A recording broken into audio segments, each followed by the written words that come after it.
What a pitiful state our island is in. Welcome back to Command Block Survival, where one mistake, one mistyped command can destroy half an island. We're gonna start clearing up this mess today, and actually I'm also hoping that we can mess with a trick I found a few episodes ago with the Elytra. But we need like a long runway of space. Oh, I should probably sleep, honestly. This is dangerous. What happened, by the way, is when I was trying to check for this test and verify it, I accidentally ran the test 100 times, 10 by 10. So it's kind of an issue. It's not terribly hard to clear these tests. In fact, we can do clear all if we know the radius. What's our z? Negative 104 and negative 220. So if we just do this. Okay, so that removes the test fairly easy, but we're left with these really ugly stone runways. One of which I think we'll use for the Elytra Trick, but we're certainly not keeping all of them. I think the one I most want to keep is actually this one right here, because there used to be you can actually see it sort of, a ravine here. So I want to set up kind of a speed trap here, because we're going to be testing speed with the Elytra. Those other ones we'll figure out how to get rid of later. Actually, I mean, we want to get rid of this one too, really. Let's sleep some of this rain away. And all the monsters. That's basically a giant mob spawning platform is really what we have now. Oh yeah, look, mobs. So technically all this stone was cheated in, however accidental it may have been. So I don't think it's quite a fair trade-off to just break it. I think we need to pay a slightly more hefty price, and we're going to need some moss for some of the restoration that I have in mind. And I was thinking, hey, this is a perfect opportunity to get a lot of moss. So if we transform this stone into moss, we have the extra price of the bone meal, and you know, it's just stone, so it's not really that big of a deal. It's not like duplicating diamonds or something terrible. But we also get just a lot of moss, like I said, for our rebuilding. We're gonna need some more bone meal. I was actually planning on breaking down a layer or two. I'm realizing how many blocks this is. This is gonna be insane. I was gonna maybe chop it down to this bottom layer here, and that was just for the speed trap. Oh, this is actually perfect. It didn't go too deep, so we're gonna need even more bone meal. Fortunately, I have a lot of bones saved up. I actually haven't had a chance to show this device off in a long time. So you'll notice how these bones are called package. Almost forgot the slime blocks. So at the expense of some slime blocks, I can package all those blocks up into one package, which has been slightly broken now that 1.21.5 has come out, but I believe the data is still in there. Oh. Oh, it's not. Okay, it's really good. I tested that on a moss block before I did this, because that would have probably broken. Okay, let's just repair this really fast. Wow, and it still removed the slime blocks from me? It did. That's just rude. Oh, I see. This is all chained, and it said that nothing changed when it set it to 1, because it was already a stack of 1. So if we do 2... Normally when I'm doing this, I'm just like putting full stacks in here, so I don't really test the smaller amounts. Yeah, so it makes a package. It stores all of that data inside of the item. So you can see Minecraft moss block count 6. That's important that it keeps the same count that we put in there. And then later we can come and be like, hey, can you unpack this for me? And we get all of our items back. So these are previously packaged.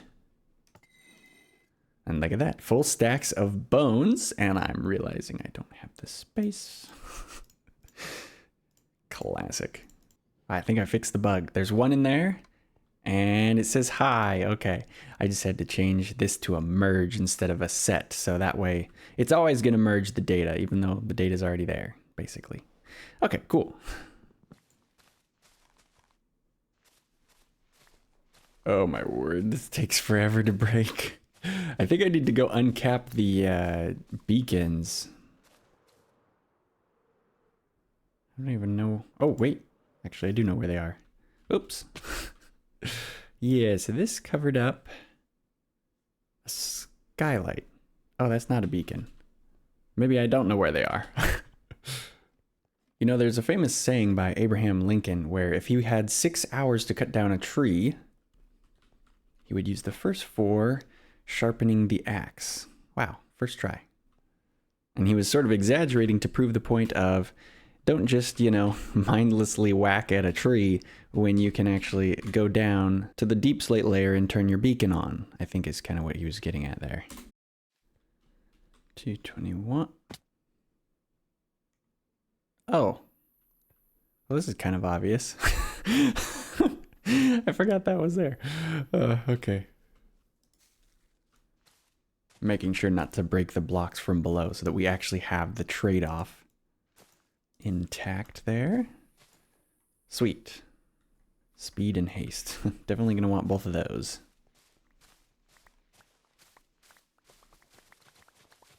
Oh. That's a little better. I forgot the hoe works on moss. Oh yeah, here we go. This is how fast I thought it was going to go.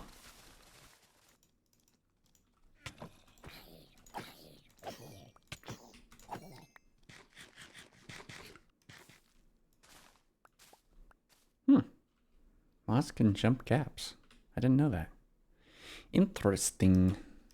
So I was kind of doing this to like pay a penalty of just like time and resources, but I actually like how this looks already. This is going to be good for the rest of the parts of the island that I have some ideas for. But to do the Elytra trick, we need to clear out the runway here. We need a totally flat area, at least in the center. I think even the moss carpet is going to need to go. All right, now we have an actual runway, so we can try this trick out. You might have seen this trick before with Elytra, but you probably didn't realize what it is capable of. If you've ever played on a server, you may have had this happen before, where you're just sort of like going down a hallway, and all of a sudden you like get this really big jump and sort of float up higher than normal. I believe that may be related to the same bug or maybe a feature. I don't really know. If you double tap spacebar right as you're about to interact with the ground, that's weird things happen. You can actually, it seems like you can gain momentum if you do it at just the right time. And presumably, I think if you're looking at just the right angle. Yeah, you see how we're going faster there? Because we're going down with the Elytra, right? We're gliding down. Like if we're floating sort of slowly and then we go down, we go faster, right? And so if we can double tap jump like right at the moment of impact, that momentum just keeps increasing. Oh, there's creepers spawning. Oh dear.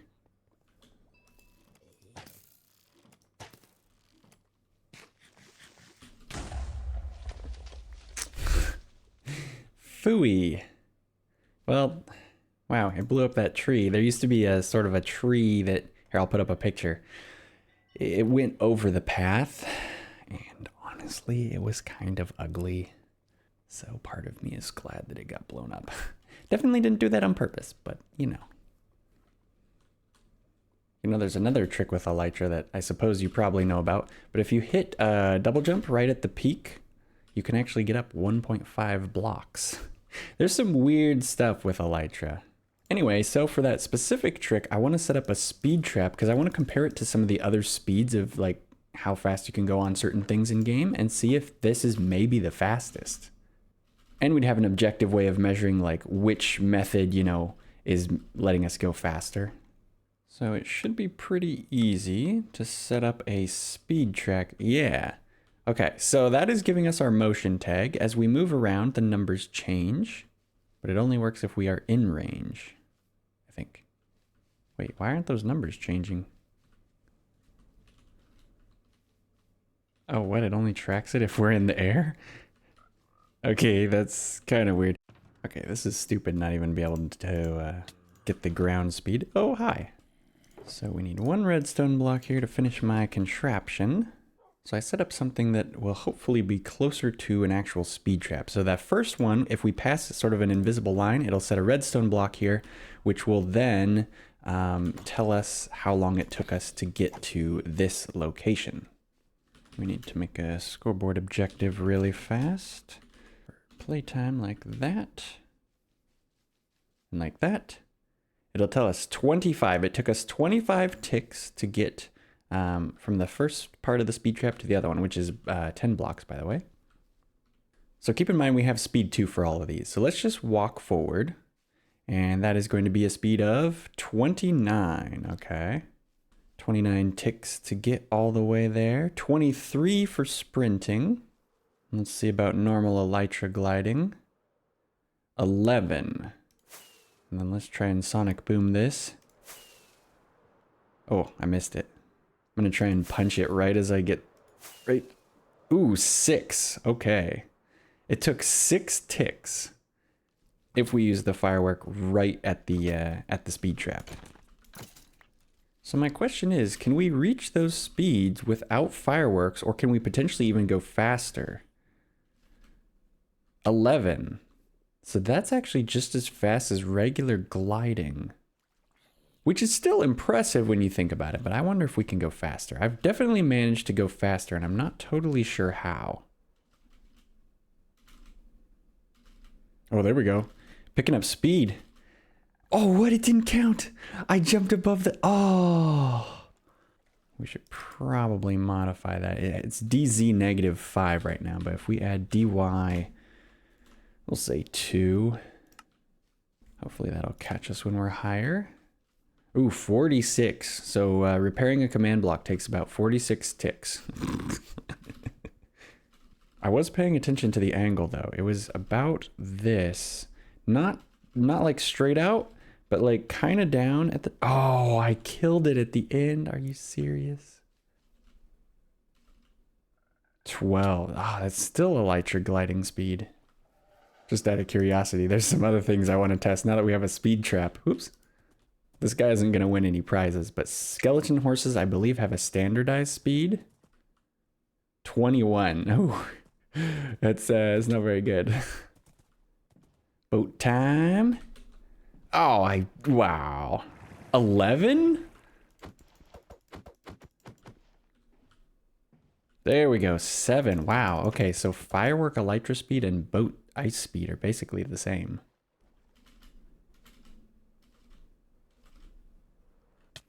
Oh, 10. 10. That's faster.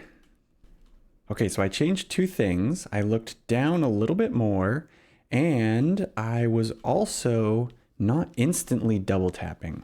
I was letting the character stand up and then... So the first one is like slower. Oh, I messed it up. You could kind of see though, I was actually gaining speed. Oh yeah, 10 again. So it's like long tap, short tap. Oh, it's based on sprinting. Yeah, it's way slower to pick up speed. So then it stands to reason that it actually might go faster on ice, because it's like, yeah, look at that. No, still 10? That definitely felt faster, and it also felt easier too.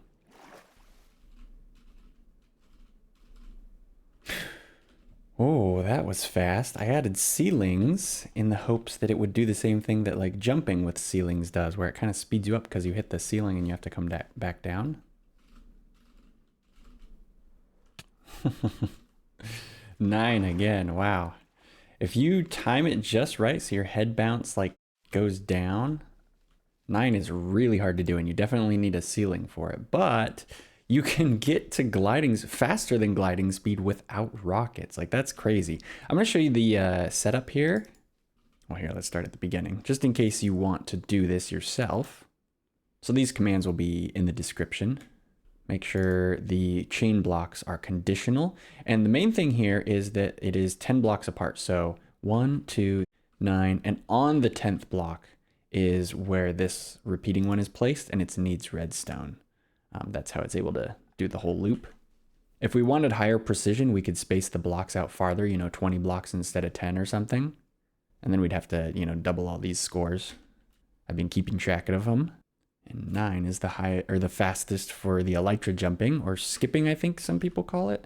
Although I think they mean like the floaty jump, which the easiest way to do the floaty jump is you tap it really fast. And then you get this like nice floaty jump. It's also easier to do on servers for that very reason. And you can see it's a little bit slower. But yeah, due to the lag, it's a lot easier to tap faster because of how the ticks are calculated.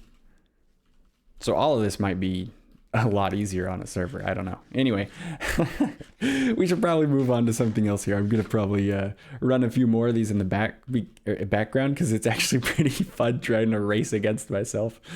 And there's actual scores too. So it's like, oh, I definitely did better. You know, I didn't just feel like I did better. But anyway, so we're going to repair our island, right? And I mentioned before that I want to use some moss. And I'll take you through my thought process here because I was like, I don't know what to put here. This is just, it looks like sliced cheese. Like, what? How are you supposed to fix that? But then I was like, okay, what do we have on the island already? We have trees. We got like a forest. I like these tall trees. I like it when trees sort of make you feel small. I thought about my favorite build, the one that I think looks the best, which is a pretty low bar for me, but I really like this volcano. I think it turned out really well. And then I was like, wait a second. We're on an island. Guess how a bunch of islands get formed? Lava, right? So we could potentially turn this into a dormant volcano. Maybe sort of a green volcano that's like, you know how you see in like some of those like movies?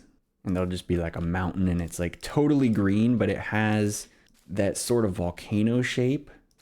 This is a really, really bad example. But basically, we can sort of use this as like our green volcano. And usually they're so green because they have a lot of trees on them. And this isn't big enough to really just put a bunch of trees, but maybe the little azalea trees could actually fit really, really nicely. That's why I was saying I actually really like this for the style that I think we want to go for here. Because this will be a great accent, that little pink purple. So let's get a sense of the size of the volcano. We want it to include, ouch. Let's actually use the jetpack here. I think that's going to be more helpful. This is a custom enchantment in case you missed that episode. But if we have, say, the volcano covering the previous mountain, which is here, and maybe even like connecting with this mountain. So we sort of make it, you know, pretty big because we want it to be probably a central feature for the island because everywhere else is lower. So if we have this place be higher, that's a really good bit of variety there, I think. So we will need to make probably some sort of like rough line here so we can get a sense of it. That should be a good size though. This is going to be a big build. This isn't going to be like, I'm not just going to finish this all today. Oh wow, that really got messed up, didn't it? I didn't realize there was a chest here. Ooh, there's actually gold nuggets and stuff in here. Nice. If I'm being really frank right now, I'm actually kind of glad. Ooh, kind of glad that got destroyed. It was not very useful. So I think we're going to go for like a gentle sort of a slope here. Something kind of like that. I really like trying to work with the landscape instead of just replacing it. Mostly because I just don't really feel confident enough to just like build it all from scratch right off the get-go. So this might sound weird at first, but the main look that we're going for with this is saggy. And that's because volcanoes, that's sort of what they do to mountains. They make them sag down. And so as we get further this way, we want it to just sag a little bit more. And just really be not the perfect mountain shape. Okay, so I've been finishing the line, which is really important to do, especially for something this big, I think. Because you can get a sense of how it's going to look before you actually put all the blocks down. So I have like some straighter cliffs and then some like saggier ones. And then like some sort of flat locations. But this is only the bottom half of the mountain. It's a volcano, right? So it needs a crown, like a place where all the lava shoots out. Or at least used to in this volcano's case. And I want that crown to be pretty big, not totally centered, and probably in between this height and that height. So I'm kind of thinking maybe about here-ish. Oh, that's still too small. We might need more of an oblong shape to really get a lot of size, because I want it to be big. So we could potentially extend it all the way out here, because we got a lot of space on this mountain. It is going to be a big volcano. It's supposed to kind of be the island, you know what I mean? So it's supposed to be big. So on my underwater volcano that I liked, ignore the kelp, that was there for full water source blocks. But I noticed that a chair shape actually looked pretty good. So there's like a higher back and then like a front to it. So I tried to do something similar here where we have, this is bigger, so there's a lot more variations in height, but we have like this high backed area, and we should maybe even add even more of a hump over there because that's pretty flat. But overall, I like the size a lot. Like there's a lot of space to build in it. And what I want to do to sort of finish out this episode is build this crown, because this is the focal point of the volcano.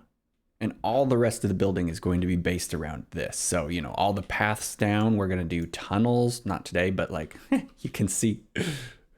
Check this out. This is where I used to get cobblestone. I did it away from the base so that you couldn't see it, but there was like a whole area that I had mined out in here. You can see a torch there.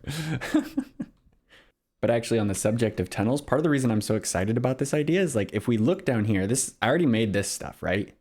So we want it to make sense. And we have just tunnels, underground tunnels everywhere. But guess what old dormant volcanoes often have? Lava tunnels. So we can actually build the tunnels in and like they'll make sense. And potentially we could connect them up to our like man cave or whatever you would call it. But for tunnels to work, we need to know the size of the mountain. And to know the size of the mountain, we need to know the size of the crown here. How far do we want to go? Do we want to be able to see out? Because like if I'm down here, you know, I can't see anything above this ridge line, which I feel like that is one of the cool things with a volcano is like you sort of feel like you're in a special place, basically. Like it's sectioned up. It's like a natural room almost, you know what I mean? So this actually might be a good height. We'll seg it down just a little bit. This is gonna be the saggiest mountain you've ever seen. And just to share like a little bit of my thought process here. So we have this curve, right? So I could just like, you know, continue the curve, but to try and make it be more organic, periodically I'll like extend layers past where it would be like, I guess, logical to put them. You see how I'm just extending this like awkward little path even further, you know? Actually, this is probably too far because we want it to still sort of make sense. But looking at this, it almost looks like part of this just kind of fell down. Like there was a bit here and it just like sagged into the ground, you know? Maybe there was a lot of gravel or the lava, you know, destroyed stuff underneath it and so it kind of fell. By the way, I've chopped off 3 of the runways and you can't even hardly tell. Oh my word, there's so much. I've filled up like 4 double chests. I need some more moss here. I filled up 4 double chests with just like moss and the little moss carpet things. Oh boy. We're definitely gonna need all this, that's for sure. Now, to properly blend the heights here, I think we're gonna need to tear down the old mountain. It served its purpose. We got height based on it. We've built farms on it. Oh, I've fallen off it. But it's time. You know what? Maybe instead of fully destroying it, we bring a part of it with us. There we go. It's all part of the landscape now. Here, let's, ooh, that's my fortune pick. Let's take this glass. I have a skylight down there. It looks like it extends this way a little bit. Gotta remember to transform all the stuff into moss. Okay. Oh, it goes on the other side too. This goes through blocks, right? Yeah. There we go. Skylight intact. I'm gonna have to find all the other ones of these. There's like 6 or 7 or 8, I think, and they've all been covered up. Oh, we've reached the danger zone. This is the part of the episode where I try and get rid of the mobs without blowing up everything I just spent so long making. Nice. I've discovered the spiders can actually crawl up these things. And apparently some of them can track far enough that they actually will climb all the way up and get up here. It's kind of funny. Look at the sun rising over the edge of the crater. That looks pretty epic. Okay, cool. All right, so we have the shape of the crater. Definitely big enough to walk around in. We got little nooks and crannies where we can put like entrances to tunnels and stuff if we want. Now, while the goal here is to build a nice lush volcano, I do want some reminders that this thing used to explode. So underneath the base layer here, maybe in the walls in a couple of places, I wanted to try a few different blocks. So let's just look at some of them next to the moss and see how they look. You know, which one looks the most volcano? This looks like there's something going on, and the purple does kind of match with the pinkish. They're sort of similar. I'm pretty sure the skulk is out. These looked cooler in my head. Blackstone's too basic for this, I think. There's no hint of fire in its belly, you know? The crying obsidian makes me sort of think that the volcano's active like right now, which it's not. You know, this is going to be a great block for the lava tubes, I think. But for up here, I can't believe it. I like the obsidian the best. I guess that makes sense. I didn't really expect that. Well, there you go. Okay. Now when you look around at it, you still mostly see moss, but there's little bits of obsidian, and it's like, you feel like the moss is sort of a layer.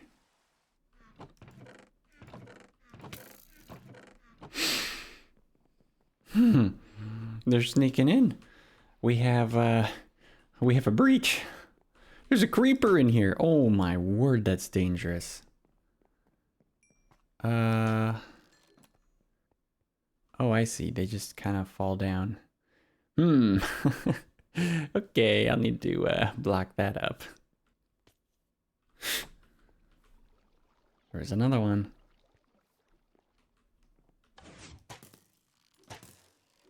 Okay.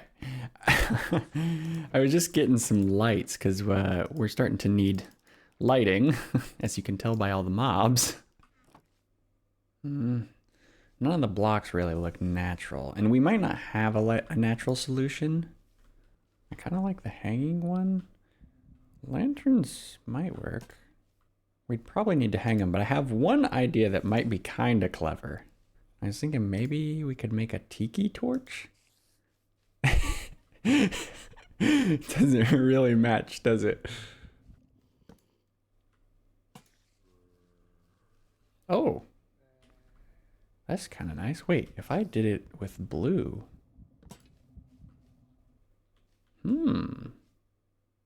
This looks really good. I'm gonna have to remember this trick for future builds. Oh, wait a second. I almost forgot. The most obvious solution. The most obvious solution. We have moss carpets. And whenever carpets are involved, there's always an easy way to do lighting. Okay, this was not wasted though, because I think we would either use this or that in the tunnels, because we might actually have some people living down there, like villagers. But this really maintains the natural vibe of it, which I do really want for this crater. I want it to feel like a special place, you know, somebody else hasn't already been here kind of thing. And look at this. Totally lit, but totally natural looking. And also, I set them as the orange frog lights because even if I accidentally break them, it still kind of makes sense. It's like, oh, this is like glowing orange rock. Like maybe there's still some heat or something buried deep in there.